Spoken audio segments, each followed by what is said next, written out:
ప్రొద్దుటూరు నియోజకవర్గ ప్రజలందరికీ రాచమల్లు హృదయపూర్వకంగా నమస్కరిస్తూ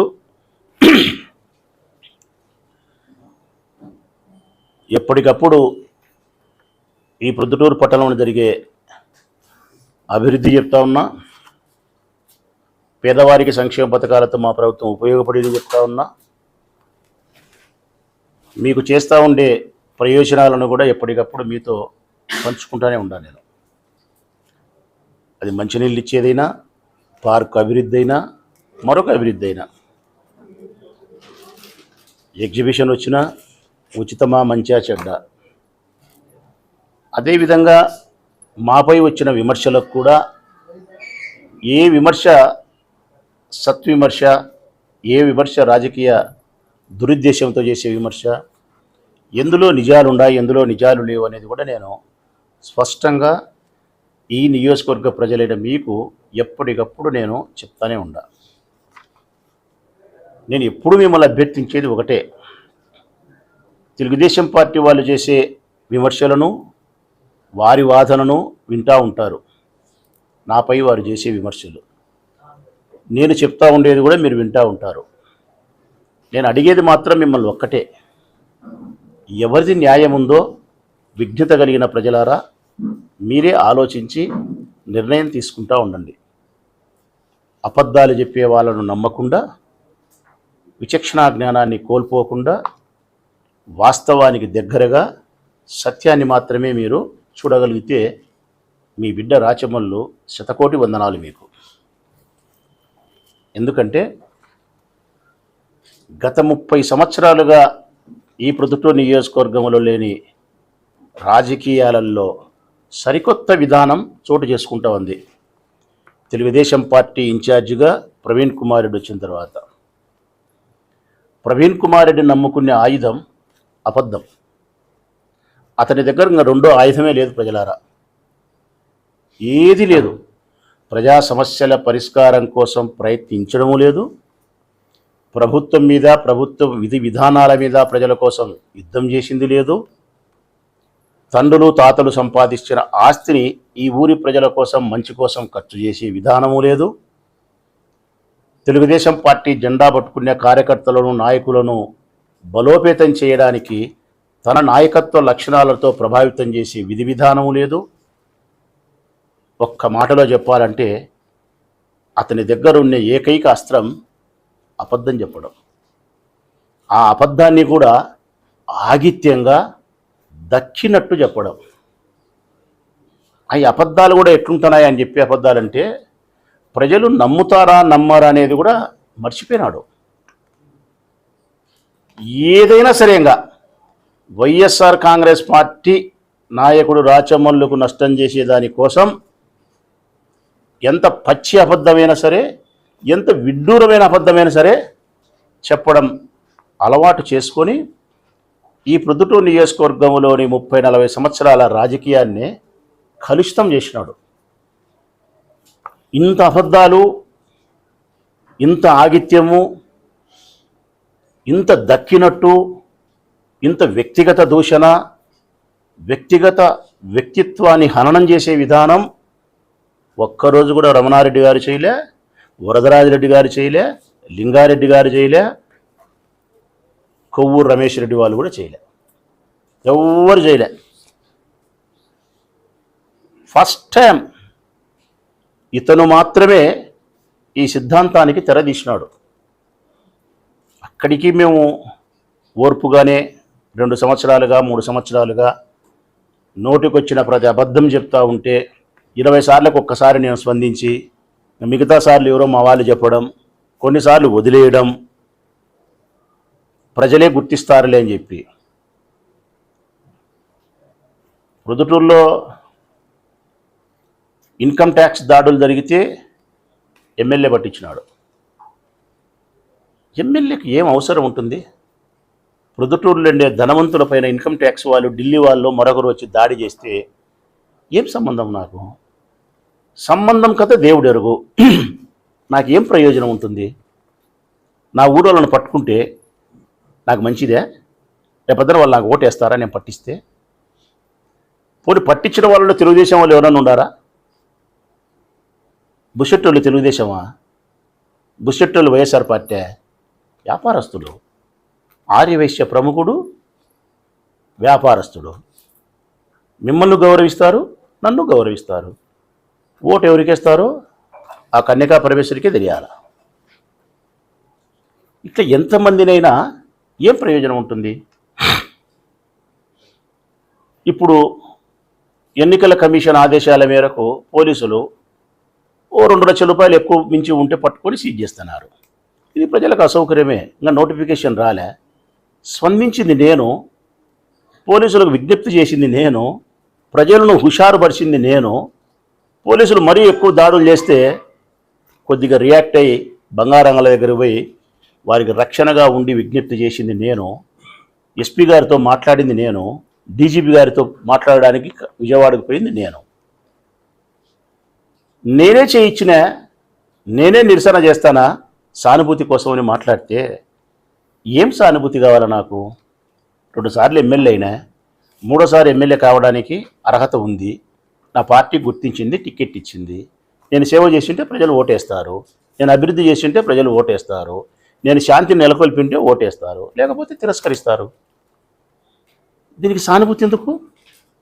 సానుభూతితో నాయకత్వాన్ని బ్రతికించుకోవడం అంటే ఆత్మహత్య మేలు, రాజకీయ ఆత్మహత్య మేలు. నాకు తెలిసి రాజకీయాన్ని బ్రతికించుకోవడానికి, పదవులు దక్కించుకోవడానికి కావాల్సింది సానుభూతి కాదు, సామర్థ్యం కావాలా, నాయకత్వ సామర్థ్యం కావాలా, ప్రజల హృదయాలను తెలుసుకొని మననగలగాల.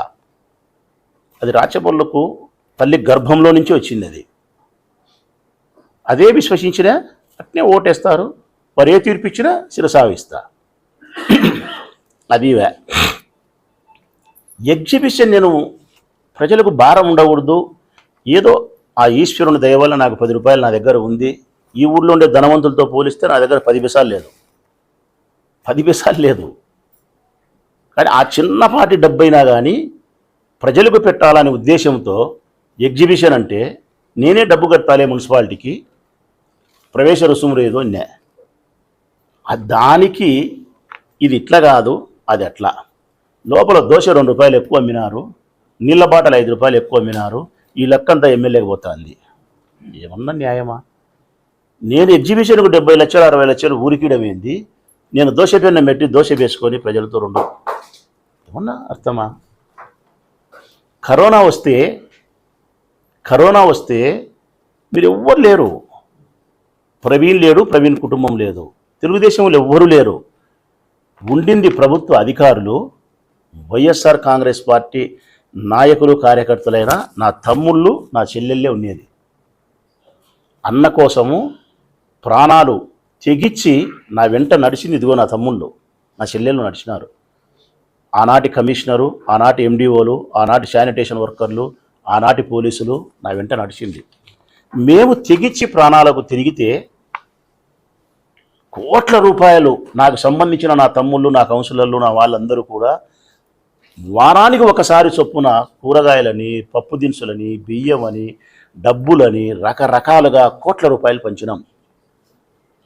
పండగ వస్తే, రంజాన్ వస్తే రంజాన్ తోఫా అని 2 కోట్లు పెట్టి 24,000 కుటుంబాలకు ఇచ్చినాం. క్రిస్మస్ వస్తే 70 లక్షలు పెట్టి పంచినాం. శానిటేషన్ వర్కర్లకు 5,000 చొప్పున 25 లక్షలు ఇచ్చినాం. పాత్రికేయ మిత్రులను ఆదుకున్నాం. ఇంత డబ్బులు మేము దాదాపు అందరి లెక్క కలిపి 10-15 కోట్ల రూపాయలు ఖర్చు పెట్టి ప్రాణాలకు తెగించి శానిటేషన్ చేసి తిరిగితే దాన్ని కూడా ఆనాడు లేరు, తర్వాత వచ్చి శ్రీనిధి పాలోలతో లెక్క తీసుకునే అంటారు. అంగళ్ళు తెరిచేదానికి కమిషన్ అడిగినా అంటారు. ఇంతకంటే నీచమైన అబద్ధాలు ఉంటాయా? మా ప్రాణం కంటే డబ్బు గొప్పదే. ప్రజల ప్రాణాల మీద కరోనా వచ్చినప్పుడు మీరు లేరు, మేము ఉండాం. మేము ప్రాణాలు పరంగా పెట్టినాం, డబ్బులు పరంగా పెట్టినాం, సేవ చేసినాం, మీరు లేరు.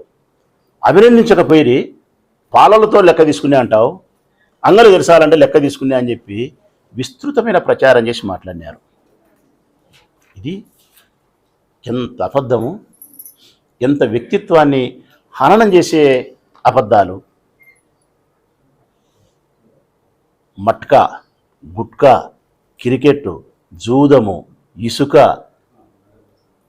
భూ కబ్జాలు సర్వము నేనే చేసి డబ్బు సంపాదిస్తానని చెప్పి ఆధారాలు లేని అపనిందలు నా మీద వేసి రాజకీయ ప్రయోజనాన్ని పొందాలని ప్రవీణ్ చేసే ప్రయత్నము ఎంత హీనమైంది. ఎన్నిసార్లు మేము అడిగినాం, భూ కబ్జాలైనా మట్కా అయినా జూదమైనా ఏదైనా నీ దగ్గర ఏ ఆధారం ఉన్నాను ప్రచురితం చేయయ్యా అని చెప్పినాం. నా దగ్గర 2,000 కోట్ల ఆస్తి ఉంది సంపాదించిన అని చెప్తారు. 200 కోట్లు లేదు, 100 కోట్లు ఏం చెప్పినా నేను.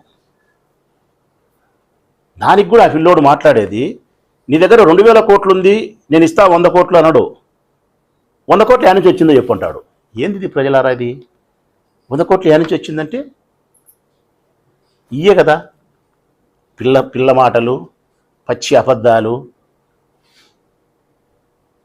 ఇది అయిపోయింది. నందం సుబ్బయ్య హత్య స్పష్టంగా చెప్పినా నేను. చౌడమ్మ తల్లి సాక్షిగా ప్రమాణం చేసి చెప్పినా, ప్రజలకు చెప్పినా, నా ఆత్మసాక్షిగా చెప్పినా. నువ్వు సిబిఐ విచారణ చేసుకో, హైకోర్టులు వేసుకో, ఇంకోటి వేసుకో, ఎవరితోనో చేసుకో, నాకు వచ్చిన ఇబ్బంది లేదు, న్యాయ పోరాటం చేసుకో. నేను కొలిసే అమ్మవారి సాక్షిగానే చెప్పిన, అమ్మవారి పాదాల మీద చేతులు పెట్టే చెప్పిన. నేను హత్య చేయలేదు, హత్య చేయించలేదు. ఎవరు చేసినారో ఆ హత్య చేసేవాళ్ళు నాకు చేస్తున్నారని తెలిస్తే కూడా ఆపుతా అని చెప్పిన. నందం సుబ్బయ్యనే కాదు, నా కనుసూపు మేరలో ఎక్కడ ఎవరు హత్య చేస్తున్నారని తెలిసినా ఆపుతా. ఎప్పుడు శాంతియుతమైన వాతావరణానికి భగ్నం ఎవరు చేసినా కూడా నిరోధిస్తా. ఇది అమ్మవారి మీద ప్రమాణం చేసి చెప్పిన. ఆ పాట పాడివి. అబద్ధం అబద్ధం అబద్ధం అబద్ధం. దేనికి ఈ అబద్ధాలన్నీ మీరు చెప్పేది? తెలుగుదేశం పార్టీ టిక్కెట్ కోసం. తెలుగుదేశం పార్టీ టిక్కెట్టు చంద్రబాబు నాయుడు చేతుల్లో ఉంటుంది, కానీ నిన్ను ఎమ్మెల్యే చేసే అధికారం చంద్రబాబు నాయుడు చేతుల్లో ఉందే ప్రవీణ్? లేదు, ఈ ఊరు ప్రజల చేతుల్లో ఉంది. నువ్వు 4 అబద్ధాలు చెప్పినా, మాతో కొట్లాడినట్టు నటించినా, కేసులు బిండాయని అబద్ధాలు చూపించినా, రకరకాలుగా నువ్వు డ్రామాలు ఆడితే టిక్కెట్ తెచ్చుకోగలుగుతావేమో, కానీ నీ అబద్ధాల వలన నా వ్యక్తిత్వం మీద మరక పూసి ప్రజలు నమ్మించి నేను గెలవాలని నువ్వు అనుకుంటున్నావు చూడే, ఇది కష్టం. ఏ అబద్ధానైనా నువ్వు ఎన్నిసార్లు చెప్పినా 100లో 10 మందినో 15 మందినో 20 మందినో నమ్మించగలుగుతావు, కానీ 80 మందిని నమ్మించలేవు. ఆ 20 మందిని కూడా ఒక్కసారి నమ్మిస్తావు, 2 సార్లు 10 మందిని నమ్మిస్తావు, 3ఓసారి ఒక్కరిని కూడా నమ్మించలేవు. అందుకే నీ ఆయుధం అబద్ధం అనేదాన్ని వదిలేసి ప్రజాసేవ అనే ఆయుధాన్ని చేత పట్టి నీవు నిజాయితీగా వ్యవహరించడం నేర్చుకోగలిగితే రాజకీయాలలో నీకు ఈ రోజు కాకపోయినా ఏ రోజైనా పదవి వస్తుంది. పదవి రాకపోయినా ప్రజల హృదయాలలో గౌరవం ఉంటుంది. ఇదే మేము నమ్మినేది. నాకంటే ముందు వెనక తరాల వారు నాకు చూపించినది కూడా ఇదే. నేను కూడా నీకు ఇదే చెప్తాను. ఇప్పుడు మళ్ళీ ఇంకొక అబద్ధం. నేను ఎక్సైజ్ ఆఫీస్ పోయినా.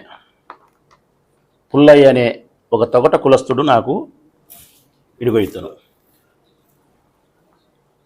ఇతను పుల్లయ్య తొగట కులస్తులు. ఈ పిల్లోడు చిన్న పని చేసుకొని మగ్గం నేసుకొని బ్రతికేవాడు.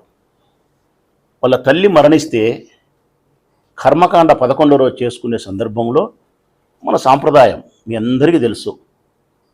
మన తల్లులైనా తండ్రులైనా స్వర్గస్థులైనప్పుడు కర్మకాండ 11వ రోజు చేసేటప్పుడు మనకు సంబంధించిన బావలను, అన్నలను, పెద్దలు, దాయాదులను పిలుచుకోవడము, బ్రాహ్మణాయన రావడం, అదంతా ఏదో పిండ ప్రదానం చేయడం, భోజనం చేసుకోవడం, మద్యం సేవించడం, అదంతా కూడా సాంప్రదాయంలో భాగమే. అందులో భాగంగా ఆ పిల్లోడు వాళ్ళ తల్లి కర్మకాండకు సంబంధించి బంధువులు వస్తే 7 బాటళ్ళు తీసుకుపోయినాడు. దాన్ని 30 బాటళ్ళని ఎక్సైజ్ అధికారులు చెప్పినా ప్రవీణ్ కూడా దాన్ని అట్నే పలికినా 30 క్వార్టర్ బాటళ్ళు. ఇది చెప్పరు. అశ్వత్థామ అత కుంజరహ అంటారు. 30 బాటళ్ళని చెప్పేటప్పుడు ఎక్సైజ్ వాళ్ళైనా ప్రవీణ్ అయినా 30 క్వార్టర్ బాటళ్ళు అనాలా. 30 బాటళ్ళు అంటే ఏమనుకుంటారు? 30 ఫుల్ బాటలు అనుకుంటారు. అందుకే నేను ఆ రోజు చెప్పినా, 7 ఫుల్ బాటిళ్ళు అని చెప్పినా. నేను 7 బాటిళ్ళు అనలే. ఆ రోజు కూడా 7 ఫుల్ బాటిళ్ళు అన్నా. ఈ పిల్లోడు తన స్నేహితులో బంధువులో కలిసి బ్రాందీ షాపుకు పోయి, ప్రభుత్వం వారి బ్రాందీ షాపుకు పోయి, ఒక మనిషికి 3 బాటిళ్ళే ఇస్తారంటే 3 బాటిళ్ళు తీసుకొని, ఇంకొక స్నేహితుడు ఇంకొక తమ్ముడో ఆ రంధ్రంలో చేయి పెట్టి మరొక 3 బాటిళ్ళు తీసుకొని, మరొక బావమరిది బ్రాందీ షాపు రంధ్రంలో చేయి పెట్టి ఇంకొక బాటిల్ తీసుకొని 7 బాటిళ్ళు పద్ధతి ప్రకారమే తీసుకున్నారు. 7 బాటిళ్ళు తీసుకొని ఇంటికి పోవాలా. ముగ్గురు 3 బండ్లలో పోవడానికి ఈ పిల్లోడు ప్రవీణ్ లాంటి షావుకారి కాదు. ఎక్సైజు ఎస్ఐలు సిఐలు మాదిరి ధనవంతుడు కాదు. ప్రభుత్వ జీతాలు లేవు. మగ్గం నెయ్యాలా, బతకాలా. 3 మోటార్ సైకిళ్ళు ఉండవు. ఒక్కొక్క 3 బాటిళ్ళు మోటార్ సైకిళ్ళు పెట్టుకొని పోవడానికి 7 బాటిళ్ళు సంచిలో పెట్టుకొని ఒకే మోటార్ సైకిల్లోనే తన తమ్ముడో తన బామర్దో పోతే 7 మీ దగ్గర ఉండాయని చెప్పి ఈ పిల్లోని పట్టకపోయి ఎక్సైజ్ స్టేషన్లో పెట్టినారు. పెడితే ఈ పిల్లోడు తన వార్డు కౌన్సిలర్కు ఫోన్ చేసినాడు. అరుణమ్మ ఆ వార్డు కౌన్సిలర్, రజక బిడ్డ. అరుణమ్మ భర్త నాగేంద్ర. అక్కడికి కౌన్సిలర్ భర్త పోయి విషయం అడిగితే, వీళ్ళ తల్లి కర్మకాండ జరుగుతుంది వదిలేయండి అని అడిగితే వాళ్ళు వదిలేయకపోతే ఈ పిల్లోడు ప్రాధేయపడింది ఏం తెలిసినా, నాకు 7 బాటిళ్ళు మీరు తీసుకునేటి అవసరము, తిరిగి కొనగలిగిన శక్తి కూడా నా దగ్గర లేదు, అవి నాకు అవసరం, అంతకంటే ప్రధానమైంది సమయం దాటిపోతాంది ఆడ, నా తల్లి కర్మకాండ బ్రాహ్మణాయన నన్ను ఇంటికి పంపండి అని అడిగినాడు ఈ పిల్లోడు. వాళ్ళు కనికరించకపోతే నాగేంద్ర కౌన్సిలర్ భర్త నాకు ఫోన్ చేసినాడు. అన్నా, నా వార్డులో ఒక ఓటరు, ఏ పార్టీ కాదు, సామాన్యుడు ఒక ఓటరు, ఇట్లా జరిగింది అని చెబితే, తల్లి కర్మకాండ అనే విషయాన్ని వినగలిగిన నేను ఇంత అన్యాయంగా ఎట్లా చేస్తారు వీళ్ళని చెప్పి హృదయం స్పందించి నేను భోజనం చేస్తూ ఉండేవాడిని. భోజనం గబగబా పూర్తి చేసి ఆ పిల్లోని కోసం స్టేషన్కి పోయినా. ఎందుకు పోను, నాకు ఆ పిల్లోడు ఓటు వేసినాడు. ఓటు వేసి నన్ను ఆ పిల్లోని సేవకునిగా అపాయింట్ చేసుకున్నాడు. 2019లో నాకు ఓటు వేసి ఆ పిల్లోనికి సేవకునిగా నన్ను పెట్టుకున్నాడు ఆయన. ఈ 5 సంవత్సరాలు మా ప్రజాప్రతినిధి నీవు, మా యొక్క కష్ట సుఖాలకు నువ్వే బాధ్యునివి, మా హక్కులను మా అధికారులను పరిరక్షించాల్సినటువంటి బాధ్యత నీకు ఇస్తానాం రాచమల్లు, ఇదిగో నా ఓటు నీకు వేస్తానా, సంరక్షించు నన్ను నువ్వు అని ఈ పిల్లోడు ఓటు వేసినాడు. అందుకే నేను పోయినా. ఆ పిల్లోని ఓటుకు రాచమల్లు సదాసేవకుడు. ప్రొద్దుటూరు నియోజకవర్గంలోని ప్రతి ఓటరుకు రాచమల్లు సదాసేవకుడే. పోయినా నేను చేసిన నేరమేంది, ఎస్ఐ ఆలీ బేగ్ లోపలికి పోయిన తర్వాత నాకు ఒక ప్రోటోకాల్ ఉంటుంది కాబట్టి ప్రజలారా, నేను ఒక ఎమ్మెల్యేను కాబట్టి ఏ ప్రభుత్వ కార్యాలయం లేకపోయినా కూడా వారు నాకు ఎదురొచ్చి నాకు నమస్కరించి లోపలికి పిలుచుకపోయి ఒక సీట్ ఇచ్చి కూర్చోమంటారు. ఆ రోజు కూడా అట్టే నన్ను బయటకు వచ్చి ఒక లేడీ కానిస్టేబుల్ నాకు నమస్కారం చేసి లోపలికి పిలుచుకొని పోయి ఒక సీట్ చూపించింది. కూర్చోండి సార్ అని. ఎస్ఐ గారు ఎక్కడమ్మా, సిఐ గారు ఎక్కడమ్మా అంటే, మీరు కూర్చోండి సార్ పిలుస్తానని చెప్పి ఆమె ఒక సీట్ చూస్తే ఆ సీట్లో కూర్చుంది. గ్లాస్తో నీళ్లు తెచ్చింది, తాగినానమ్మా అని చెప్పిన. తర్వాత ఎస్ఐ వచ్చినాడు. ఎస్ఐ సీటా సిఐ సీటా అవన్నీ నాకు తెలియవు. వారు చూపించిన ఆసనంలో నేను కూర్చున్నా. అయినా ఏ ఆఫీసులో అయినా కానీ, ఏ ఎస్ఐ అయినా, ఏ సిఐ అయినా, ఏ కమిషనర్ అయినా, ఎండి అయినా, నేను పోయినప్పుడు వారు నాకు వారి ఆసనాన్ని చూపించడం ప్రోటోకాల్. కానీ నేను గౌరవంగా వారు నాకు ఇస్తారు, సంస్కారయుతంగా నేను పక్కన కూర్చుంటాంట. ఆ రోజు కూడా కూర్చున్నా. ఎస్ఐ నేను అడిగిన మాట, ఎందుకు ఈ పిల్లోని పట్టకొచ్చినారు, ఎందుకు ఈ పిల్లోని పెట్టినారు, విషయం ఇది అని చెప్పినాడు. తప్పు కదా అట్లా, తల్లి కర్మకాండ, అతను 3 బాటిల్లే కదా తీసుకునేది, 3 సార్, మరొక 3 వేరే వాళ్ళు కదా, మరొకటి వేరే వాళ్ళు కదా. అవును సార్, మరి ఎందుకు పట్టుకున్నారు, 7 కలిసి ఒక మోటార్ సైకిల్ వస్తా అంటే అతనికి 3 మోటార్ సైకిల్ ఉండవు కదా అన్నా నేను. మాకు సంబంధం లేదు సార్ అన్నాడు. ఏం చట్టం ఇది, న్యాయం కాదు కదా అన్నా. ఏం సార్, చట్టాలు మేము చేసేవాళ్ళం కాదు కదా అన్నారు. ఈ చట్టం మేము చేయలేదప్ప, చంద్రబాబు నాయుడు చేసినాడు అని చెప్పిన. 6 బాటిళ్ళు మించి ఉంటే పట్టుకోవాలని చంద్రబాబు నాయుడు చేసినాడు. 6ను 3 చేసింది జగన్మోహన్ రెడ్డి గారు, మేము. ఈ ఫస్ట్ 6 బాటిల్ అనే చట్టం చేసినాడు ఎవడు, చంద్రబాబు నాయుడు 6 బాటలు చేసినా, జగన్మోహన్ రెడ్డి ప్రభుత్వంలో ఎమ్మెల్యేలు 3 బాటలు చేసినా, ఎవరు చేసినా కూడా ఇది ప్రజలకు అంత ప్రయోజనకారి కాదు. ఇలా ప్రభుత్వాలను విమర్శించడం అనే దానికంటే సామాన్య ప్రజల యొక్క ఇబ్బందిని గురించి చర్చించడమే ఇక్కడ ప్రాధాన్యత. అసెంబ్లీ ఉంటే అసెంబ్లీలో పెట్టి ఈ విషయాన్ని ప్రస్తావించకుండేవి పోము. నేను అక్కడ ప్రస్తావించినప్పుడు నాకు ఎస్ఐ గారు చెప్పిన మాట ఏంటంటే, ఇట్లా సామాన్యులపైన, ప్రజలపైన, బలహీనులపైన మీరు కేసులు పెడితే ఎట్లా నేను అడిగినప్పుడు ఆ ఎస్ఐ గారు నాకు చెప్పినది ఏంటంటే, ఏం చేయాలా సార్, మా ఎక్సైజ్ ఏఎస్పీ గారు మాకు టార్గెట్ ఇచ్చి వారంలో ఇన్ని కేసులు పెట్టాలని ఒత్తిడి చేస్తున్నారు అని చెప్పినాడు.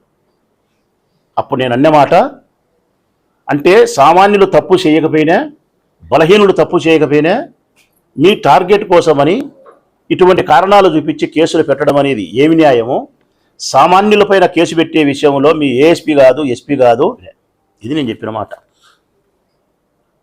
సామాన్యులపైన, బలహీనులపైన నేరం చేయకపోయినప్పటికీ కూడా ఎస్పీ కాదు కదా, ఎక్సైజ్ ఎస్పీ అమ్మమ్మ కూడా చెప్పినా పెట్టకూడదన్నే. ఇది కడప జిల్లాకు సంబంధించిన భాష, యాస. ఒకవేళ నేను ప్రజాప్రతినిధిగా ఆ మాత్రం దురుసు పదాన్ని కూడా అనకూడదు అనేది నాకు అర్థమైంది కాబట్టి మరుసటి దినం క్షమాపణ కూడా చెప్పినా. ఆ మాత్రం దురుసు పదాన్ని కూడా నేను అనకూడదు, ఎక్సైజ్ డిపార్ట్మెంట్ ఏఎస్పీ గారికి, ఎస్పీ శాఖ వాళ్ళందరికీ కూడా నా పదాన్ని వెనక్కి తీసుకుంటానా, నా మాట వలన మీ మనస్సు గాయపడి ఉంటే క్షమించండి, కానీ 3 బాటల్ని మించి అని పట్టుకుండే మీ నిర్ణయం ఏదైతే ఉందో ఆ సిద్ధాంతానికి వ్యతిరేకమే. నేను సామాన్య ప్రజలు మీరు బాధించే విధానానికి నేను వ్యతిరేకనే.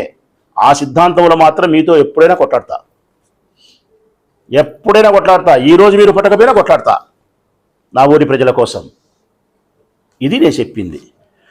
ఒక్క మాట వారిని బూతుపదం కానీ, ఒక్క మాట ఒరే అని కానీ, తూస్కారంగా కానీ, అన్పార్లమెంట్ లాంగ్వేజ్ కానీ ఎక్కడ నేను యూజ్ చేయలే. రికార్డ్ అయి ఉంది, మీరందరూ ఉన్నారు.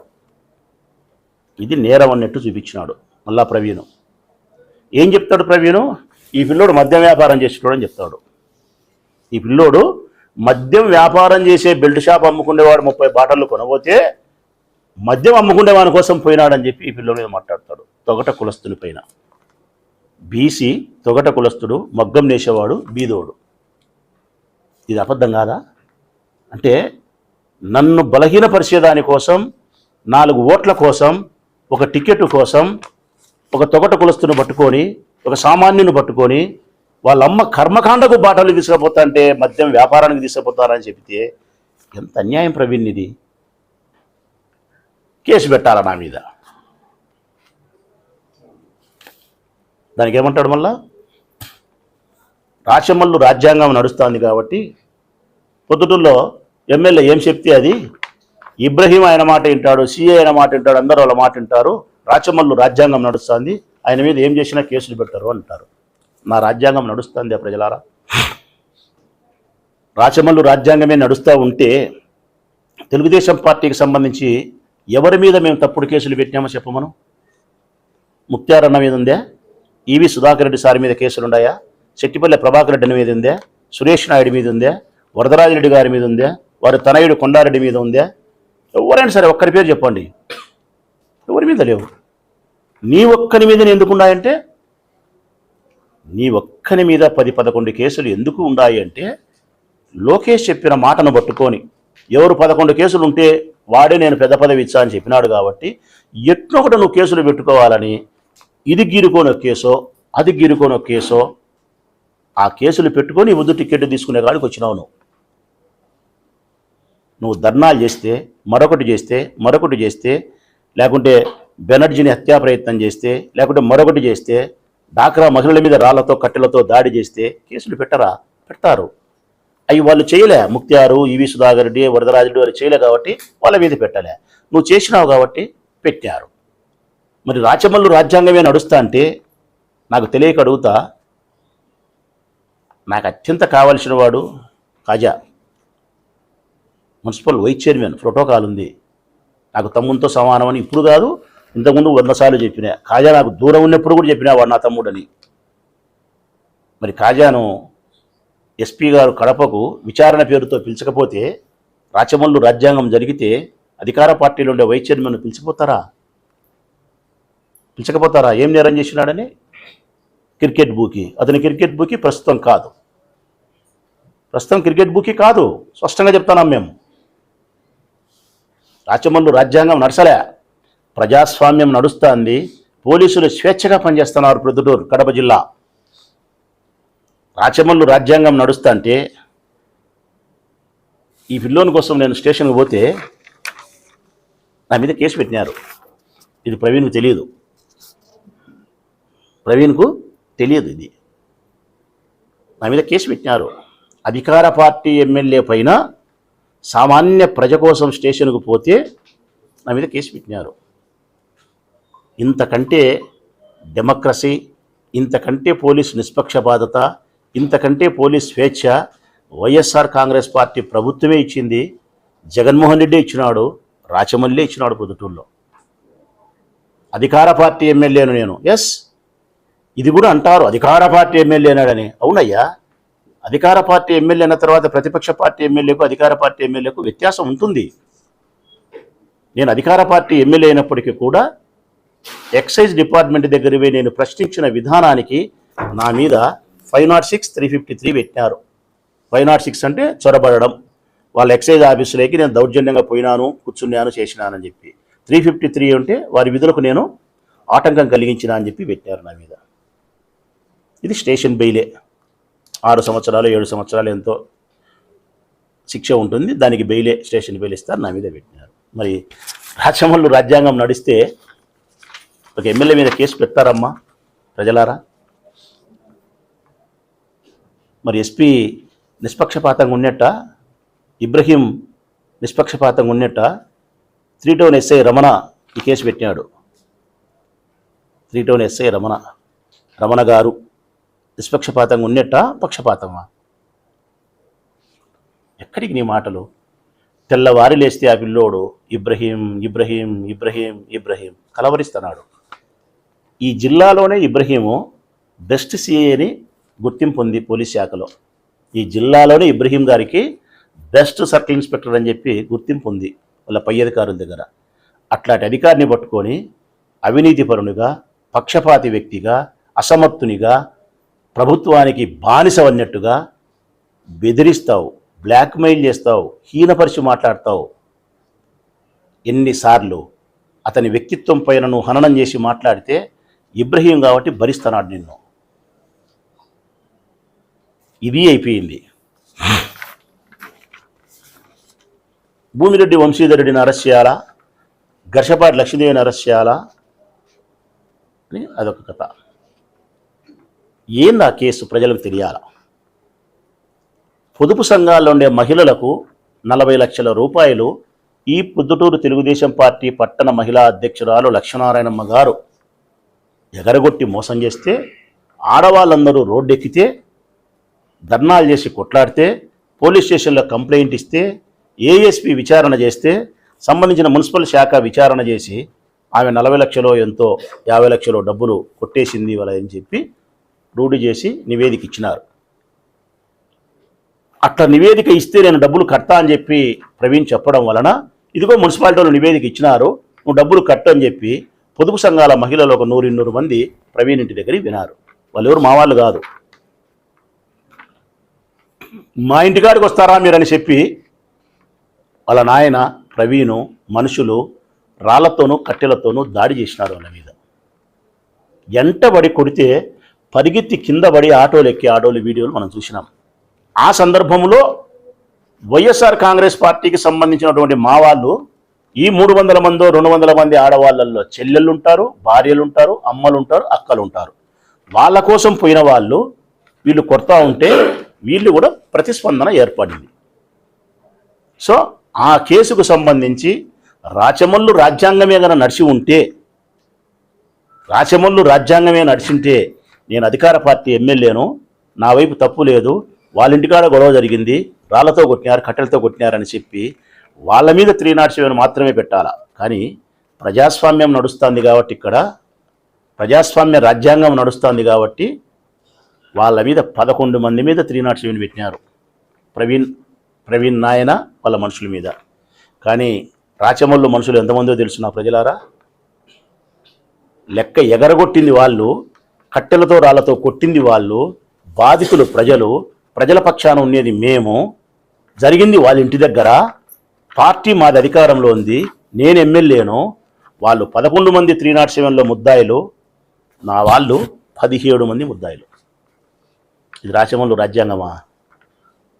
17 మంది ప్రజలారా. అంతటితో అయిపోలే, 5 మందిని అరెస్ట్ చేసినారు. వాళ్ళను, ప్రవీణ్ను 5 మందిని, మా వాళ్ళను 5 మందిని అరెస్ట్ చేసినారు. వీరు 5 మందిని వైఎస్ఆర్ తెలుగుదేశం సరే 5 మందిని సెంట్రల్ జైలుకు పంపించినారు. ఆ తర్వాత కోటం ప్రతాప్ రెడ్డి అంటే ప్రవీణ్ కుమార్ రెడ్డి వాళ్ళ తండ్రి గారు ఇంట్లో ఉంటే అరెస్ట్ చేయకుండా వదిలేసినారు పోలీసులు.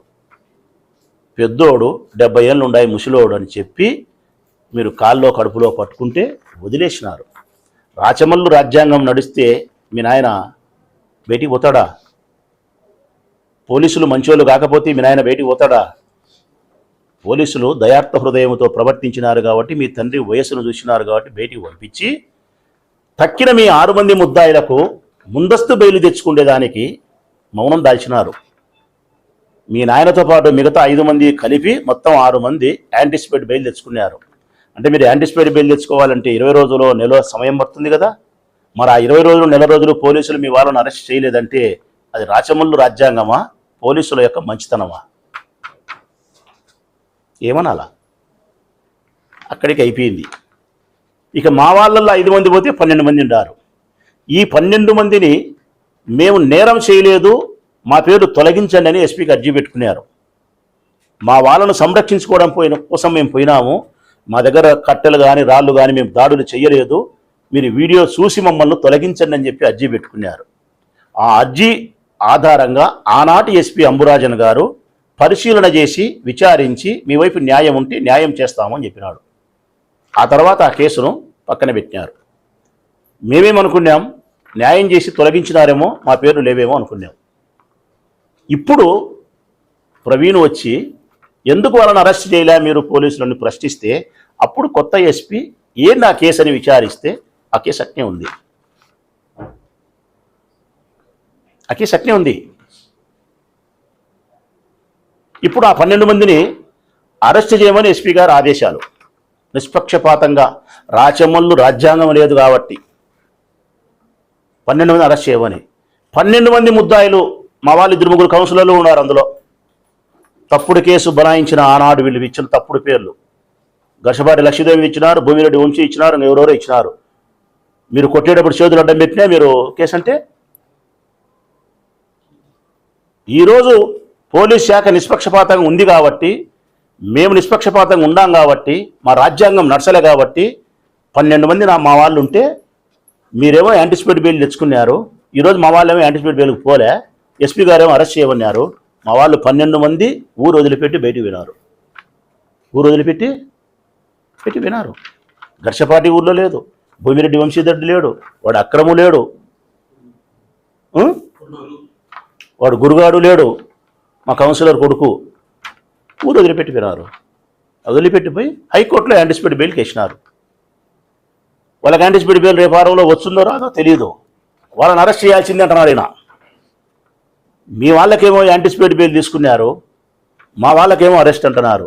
మీరేమో తెలుగుదేశం పార్టీ ప్రతిపక్షము, మేమేమో అధికార పార్టీ వైఎస్ఆర్ పార్టీ. మీకేమో ముందస్తు బెయిల్, మాకేమో జైలు అంటున్నారు. ఏం అరెస్ట్ చేయలేదు వాళ్ళనుగా దొరకలేదంటే పారిపోయి 3 రోజులే నాయన వీళ్ళు. నువ్వు 52 రోజులు పారిపోతేనే పట్టుకోలే. ప్రతిపక్ష పార్టీకి సంబంధించిన తెలుగుదేశం పార్టీ వాడు నువ్వు పారిపోతేనే 53 రోజులు పట్టింది పట్టుకునేదానికి. అధికార పార్టీలో ఉండే మా వాళ్ళు పారిపోయి 3 రోజులు కాలే, అంతలేక పట్టుకోలేదంటే అని బెదిరిస్తావు. నువ్వు రమణ సిఐ గారిని బెదిరిస్తావు, ఇబ్రహీం గారిని బెదిరిస్తావు, ఎస్పీని బెదిరిస్తావు, నేను ఎన్నికల కమిషన్ ఫిర్యాదు చేస్తానంటావు, ధర్నా చేస్తానంటావు. ఏందిందో రాచమల్లు రాజ్యాంగమా? ఇదంతా ఒక ఎత్తు. మొన్న జరిగింది 21వ తారీఖున ఈయన పేరన్న మహబూబ్ బాషా. ఈయనకు తిప్పిరెడ్డిపల్లి దస్తగిరి తెలుగుదేశం పార్టీ ప్రవీణ్ కుమార్ రెడ్డికి రైటో లెఫ్టో 24 గంటలు. ఆయనకు దస్తగిరి గారికి ఈయన డబ్బులు బాకీ అంట.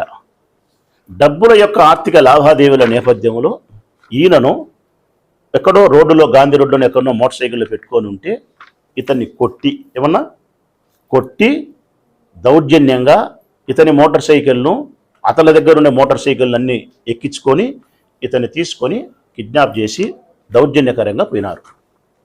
వీళ్ళ కుటుంబ సభ్యులు పోయి పోలీస్ స్టేషన్లో ఫిర్యాదు చేసినారు. ఖాజాను పోయి కలిస్తే ఖాజా సిఐ గారికి ఫోన్ చేసి మా ముస్లిం సోదరుణ్ణి దౌర్జన్యంగా బలవంతంగా కొట్టి తీసుకుపోయినారు, ఏం చేస్తారో కేసు ఇస్తానాము, విచారించి కాపాడండి సార్ అని చెప్పినాడు. 3 టౌన్ పోలీస్ స్టేషన్లో ఉండే సిఐ గారు కానిస్టేబుల్కి చెబితే శ్రీనివాసులు అనే కానిస్టేబుల్ దస్తగిరికి ఫోన్ చేసినాడు. ఎందుకంటే దస్తగిరి పోలీస్ స్టేషన్కు సుపరిచితుడే, నేర ప్రవృత్తి కలిగిన వాడు, క్రిమినల్ బ్యాక్గ్రౌండ్ కలిగిన వాడు, అంతకుముందు బాంబింగ్ చేసిన వాడు, అంతకుముందు పగిడాల దస్తగిరి మీద విషప్రయోగం చేసిన వాడు, అనేక కేసులలో ముద్దాయిగా ఉండబడినవాడు. కాబట్టి పోలీసుల దగ్గర నెంబర్ ఉంటుంది, దస్తగిరికి ఫోన్ చేసినారు. ఆయన లిఫ్ట్ చేసినాడు. ఫలాని మహబూబ్ బాషాని మీరు కిడ్నాప్ చేసి తీసుకుపోయినారో బంధువులు వచ్చి కంప్లైంట్ చేసినారు, నోరు మూసుకొని అతన్ని పిలుచుకొని స్టేషన్కి వస్తే మర్యాద ఉంటుంది, లేకపోతే నీ మీద కేసు నమోదు చేసి పోలీస్ యాక్షన్ ఉంటుందని చెప్పినారు. అతను నేరుగా అతన్ని పిలుచుకొని స్టేషన్కి వచ్చినాడు. ఇతన్ని పిలుచుకొని స్టేషన్కి వచ్చిన తర్వాత స్టేషన్లో ఇతన్ని పోలీసుల సమక్షంలో చట్టాన్ని వేదిక చేసుకొని 3 టౌన్ పోలీస్ స్టేషన్లో పోలీసుల సమక్షంలో తిప్పిరెడ్డిపల్లి దస్తగిరి వాళ్ళ కుమారుడు అనుచరుడు కలిసి పోలీసుల మధ్యలో ఇతన్ని కొట్టినారు, మళ్ళీ దాడి చేసినారు. ఇతని వీళ్ళన్నను చేత్తో కాలుతో దాడి చేసి కొట్టినారు. పోలీసులు సూత్సానంగా. ఆ తర్వాత 3 టౌన్ సిఐ వచ్చినాడు, బయటికి రౌండ్స్కి పోయి జరిగినదంతా పోలీసులు చెప్పినారు. మరి ఇదంతా జరిగిన తర్వాత కేసు పెట్టరా ప్రజలారా? ఇతను ఇచ్చిన కంప్లైంట్ ప్రకారం కేసు పెట్టినారు. 307 పెట్టలే, అది ప్రవీణ్ మల్లాది అబద్ధమే, ఆడ అబద్ధమే. 307 హత్యా ప్రయత్నం కేసు పెట్టలే, 364 పెట్టినారు. అంటే హత్యా ప్రయత్నం సంబంధించిన సెక్షన్ కాకుండా కిడ్నాప్ చేసి బండిని లాక్కొని కొట్టి దాడి చేసి పోలీస్ స్టేషన్లో కూడా దాడి చేసినారు. చూడి, వీటికి సంబంధించిన సెక్షన్ నమోదు చేసినారు. నమోదు చేసి దస్తగిరి మనుషులను ఏమాత్రము మ్యాన్ హ్యాండిలింగ్ చేయకుండా పోలీసు వాళ్ళు 24 గంటలు రిమాండ్ పంపించి ఏర్పాటు చేసినారు. ఈ లోపల ప్రవీణ్ మళ్ళా అబద్ధాల మనిషి మళ్ళీ వచ్చినాడు బయటికి.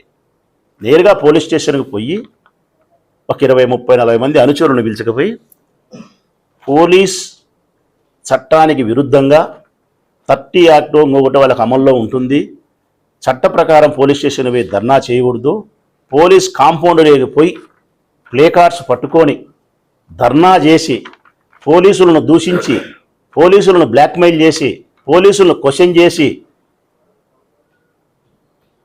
ఎందుకు వంశీని అరెస్ట్ చేయవు, ఎందుకు వాడిని అరెస్ట్ చేయవు, ఎందుకు ఈ కేసులో దస్తగిరి ఇచ్చిన కౌంటర్ కేసు పెట్టావు? కౌంటర్ కేసు పెట్టాలంట. ఎందుకు కౌంటర్ కేసు పెడతారు? కౌంటర్ కేసు అంటే ఏంది? వాళ్ళు ఇచ్చిన కంప్లైంట్ను మీరు కేసుగా మలిచినారు, మా వాళ్ళు ఇచ్చిన కేసును కూడా వీళ్ళ మీద పెట్టు అంటాడు. నేరం చేసింటే వీళ్ళ మీద కేసు పెడతారా? నేరం చేయకపోయినా కౌంటర్ పెడతారా? అది పోలీస్ స్టేషన్కి వచ్చి ధర్నా చేస్తావా? పోలీసులు బ్లాక్మెయిల్ చేస్తావా? రమణ సిఐ గారిని ఎన్నికల కమిషన్కి ఫిర్యాదు చేస్తా, వాళ్ళకి చేస్తా, వీళ్ళకి చేస్తా, నీ అంతు చూస్తా అని చెప్పి నువ్వు బెదిరిస్తావా? నీ డిమాండ్స్ అంటావు. ఒకటి, ఎమ్మెల్యే గారు ఎక్సైజ్ ఆఫీస్కి పోతే ఎందుకు కేసు పెట్టలే అని నా మీద కేసు పెట్టినారు. తెలుసునా నీకు? కాకరకాయకి ముడ్డి ఏదో మూతి ఏదో తెలియదు, కానీ ప్రజల్లోకి మటుకు అబద్ధాన్ని తీసుకుపోయే పరిస్థితి చేస్తావు. రెండోది, ఎందుకు వాళ్ళను అరెస్ట్ చేయలే వంశీ వాళ్ళని అంటావు. నిన్న 5 మందిని చేసినారు, వాళ్ళు 5 మందిని చేసినారు. మీరు 11 మంది ముద్దాయిలు, 17 మంది ముద్దాయిలు. అది చెప్పినావా? మీ వాళ్ళకి యాంటిసిపేట్ బెయిల్ తెచ్చుకున్నావు, అది చెప్పినావా?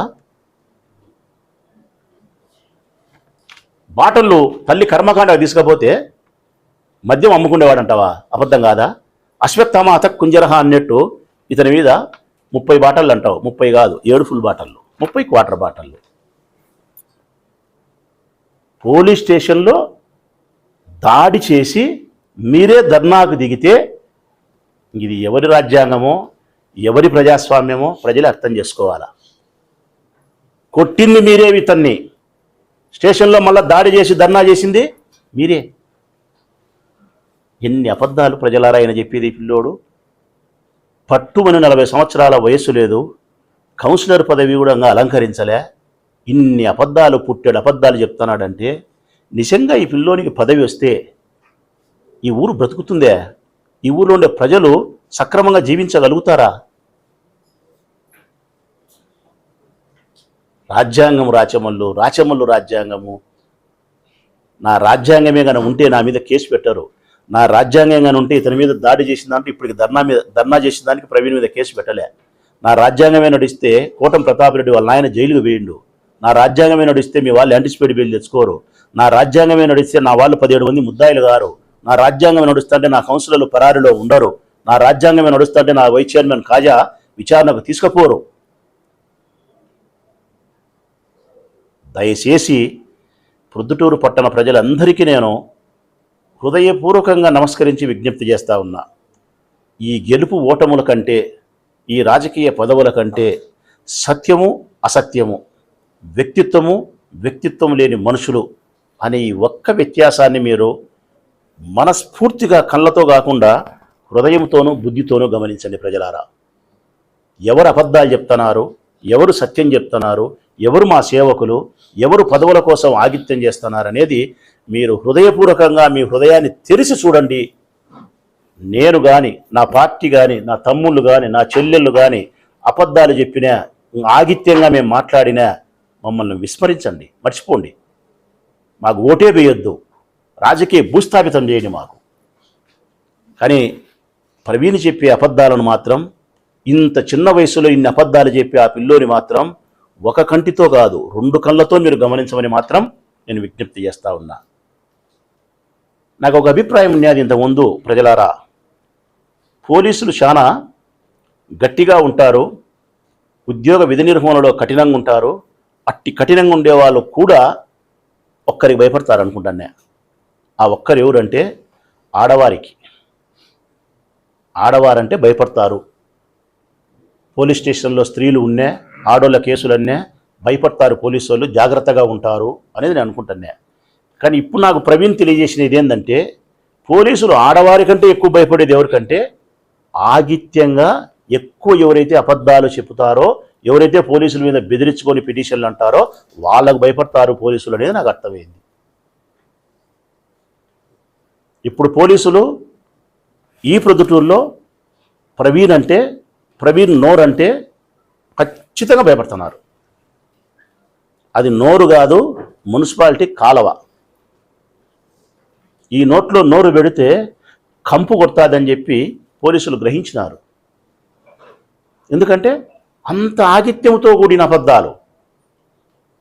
ఎంత ఆగిత్యంతో కూడిన అబద్ధాలు అంటే, ఆ పిల్లోని పెట్టుకొని మద్య వ్యాపారస్తుడు అంటాడు, వీళ్ళ మీద దాడి చేసి ధర్నా అంటారు, రాచమల్లు రాజ్యాంగం అంటారు, నా మీద కేసు పెట్టినా కానీ పెట్టినే చెప్పరు, కాజాను పట్టకపోతే చెప్పరు, మా వాళ్ళ మీద 17 మంది పెడితే మూసి పెడతాడు, మీరు యాంటిసిపేట్ బిల్ తెచ్చుకుంటే మూసి పెడతారు, నువ్వు 50 రోజుల పరాల్లోనే పట్టుకోకునేది అది చెప్పరు. పోలీసులు నిన్ను రాసి రంపాన పెట్టినట్టు ఎన్కౌంటర్ చేశారంట. ఎందుకు చేస్తారు ఎన్కౌంటర్? నిన్ను పోలీసు వాళ్ళు ఎన్కౌంటర్ చేయడానికి నువ్వు తీవ్రవాదివే, కాశ్మీర్ ఉగ్రవాదివే, మిలిటెంటువా? కాదు. నువ్వు సామాన్యమైన ప్రజలలో ఒక ప్రజవు, ఒక పార్టీకి సంబంధించినటువంటి ఇన్ఛార్జివి. ఎక్కువ మాట్లాడాలంటే మంచి అబద్ధాల కోరును చంపరు, ఎన్కౌంటర్ చేయరు. అబద్ధాలు చెప్పే వాళ్ళని చంపే బాధ్యత పోలీసులది కాదు. ఓటుతో ప్రజలు చంపుతారు ప్రవీణ్, ఓటుతో ప్రజలు చంపుతారు. నీకు ఎంతో వినయపూర్వకంగా నీకు ఇంతకుముందు చెప్పినా, ఇప్పుడు చెప్తానా, ప్రజలకు స్పష్టంగా చెప్తా ఉన్నా. వాళ్ళు ఏమి చెప్పినా, మేమేమి చెప్పినా విచక్షణ జ్ఞానాన్ని కోల్పోకుండా అబద్ధమేదో నిజమేదో గ్రహించి సత్యం వైపు నిలబడం అని చెప్పి ప్రజలకు 100 కోటి వందనాలతో చెప్తాను, గ్రహించమని. పోలీసులు కూడా విజ్ఞప్తి చేస్తూ ఉన్నా, ఇట్లా ఆగిత్యంగా అబద్ధాలు చెప్పే వాళ్ళకు మీరు ఆలోచిస్తే ప్రమాదం. కఠినమైన చర్యలు తీసుకోవాల్సిందే. ఎవరి మీద అయినా సరే తప్పు చేసిన వారి మీద నిష్పక్షపాతంగా ఉండాల్సిందే. మీ పోలీస్ స్టేషన్కి వచ్చి ధర్నా చేసిన తర్వాత మీరు వీడియో చూసి దాంట్లో ఎవరెవరు వచ్చి ధర్నా చేసినారో వాళ్ళందరి మీద కేసు నమోదు చేయండి. వాళ్ళ ఆగిత్యాలకు అబద్ధాలకు పులి స్టాప్ పెట్టండి. మీ పోలీస్ ఆఫీసర్లు ఎవరైతే ఉండారో వాళ్ళు నిజాయితీగా పనిచేస్తూ ఉండారు. వాళ్ళ పక్షాన గట్టిగా పై అధికారులు నిలబడతారు, నిలబడాలని కోరుకుంటారు.